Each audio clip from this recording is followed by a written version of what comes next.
I am Ahmed Walid, or Ahmed Al Ghandour, as you like to call me, but usually I prefer Walid because it's really a faster name. So anyway, let's get to our problem. Okay, so I had a problem about reducing fees on parents, and we actually suppose that online courses should be a very good option.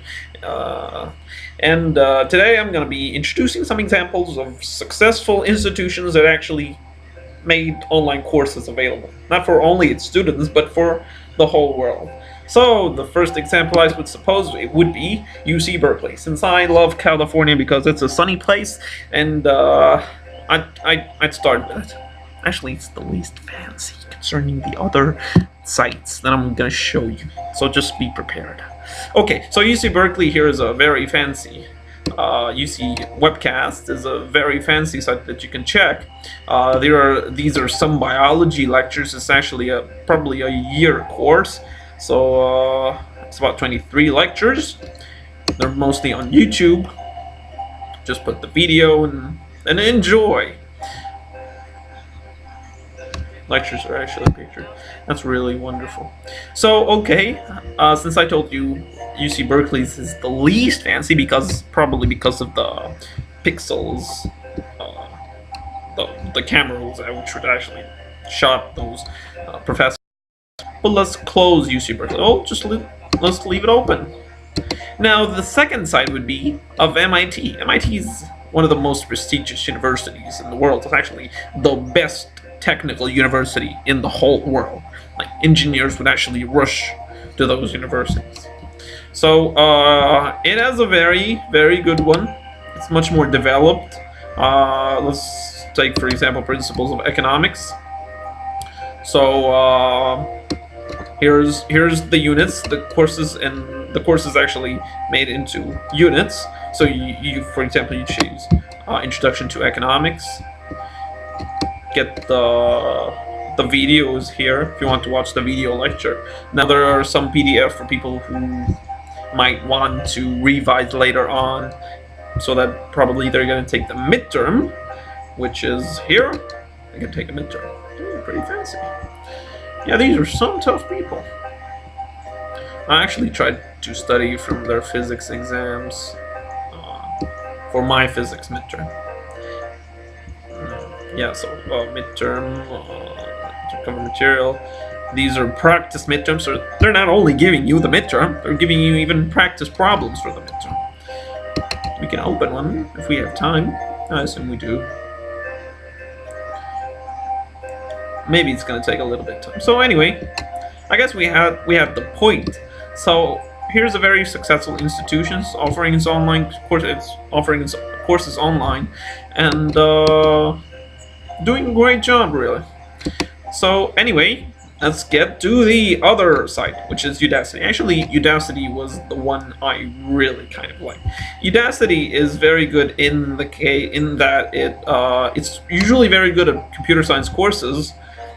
Let's take this course. I've taken it personally. Wonderful, wonderful, absolutely wonderful. Udacity has this amazing thing. It actually, after finishing the course, you take a certificate that you completed this course successfully. Another thing is, it keeps on offering quizzes.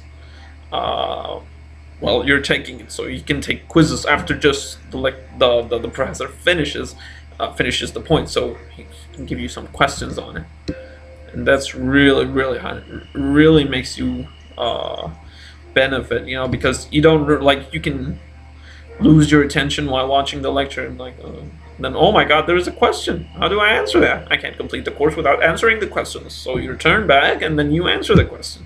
You turn and watch the lecture back and then answer the question. Of course, some may say that's a long lecture. I have to watch the whole lecture. But actually, here's a good thing, and that's what other sites may benefit from it. And this is that Udacity's lectures are made into tiny 2-minute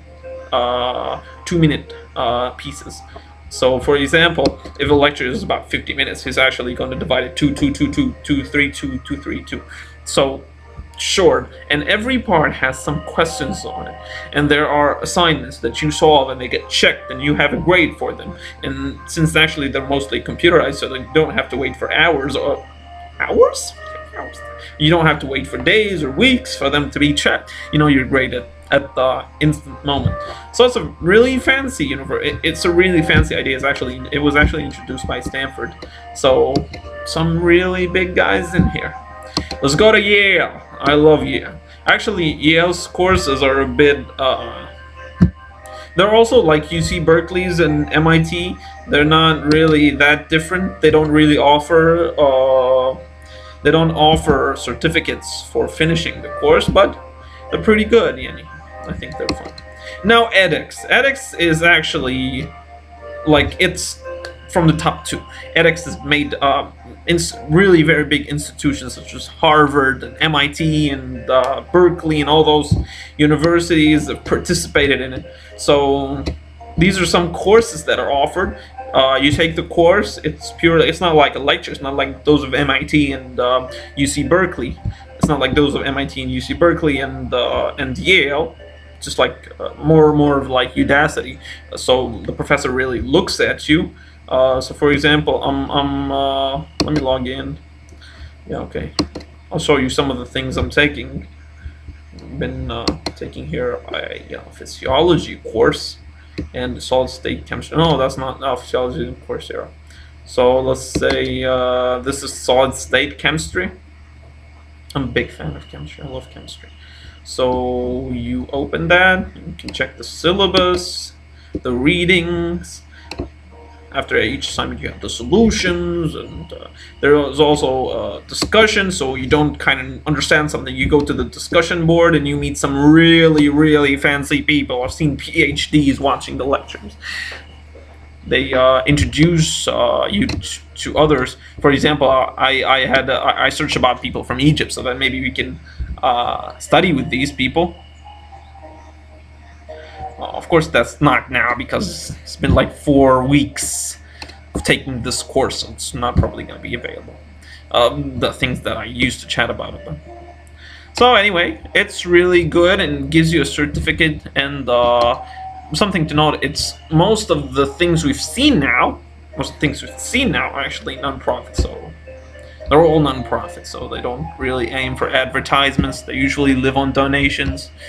And last but not least, probably a very good example. Let me write my password. Please do not look at the password, please.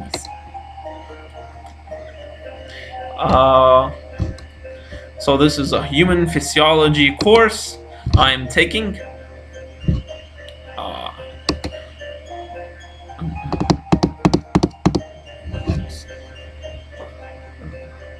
So anyway, Coursera is also done by Stanford. Stanford is really leading 2 days and 10 hours track. Yeah, so this is something really good. Coursera offers, as it just showed me now, it reminds me. So it reminds me that it has something called signature. Signature what? Track. So it knows who's taking the course and who's not. Like if you really attended the lectures but you couldn't really do well in the exams, you get a grade. Other courses are like pass or fail. You get over 70, you pass. You get over that, you get less than that, you fail. But Coursera offers, you send them your passport picture, and you send them some things that make sure who you are, so that they can really give you a grade, and then it can turn out to be transfer credits, so you can transfer it to other universities. So it's really fun. Coursera does a lot of it offers that for money, the signature track. But anyway, you can take the course and just watch it and take the exam and take a certificate with no money. But for the signature track, for giving you a grade or maybe and a transfer credits, it may require that you do that. So it's really very interesting. Get to see here, these are the videos divided, but it's not like Udacity. They're divided into, like, for example, this is week 1. We take in the university here, like we take 2 lectures a week. no, 2 lectures a week. Here they divided the 2 lectures that we take into 6 lectures, but into small parts so that you don't really get bored. So, for example, let's take homeostasis of energy only. Not a really good student. So it offers a question at the end. Probably you watch all that, then it offers at the end so that it can revise. Did you really do well? You didn't. And so really some fancy stuff. Now, just to finalize, these were some examples of how online education is going, how online education is actually evolving to a very respectable way of educating people in a very accessible way to people. So we were suggesting examples like these may help the university either to adopt them or to encourage its own online courses, which may be making it easier for students to take the courses from anywhere. Plus, if we can really make these courses available cheaper than the normal courses, we can really be decreasing the monumental amount of money students pay in the university. And last but not least, I'm about to close. So, thank you very much, people.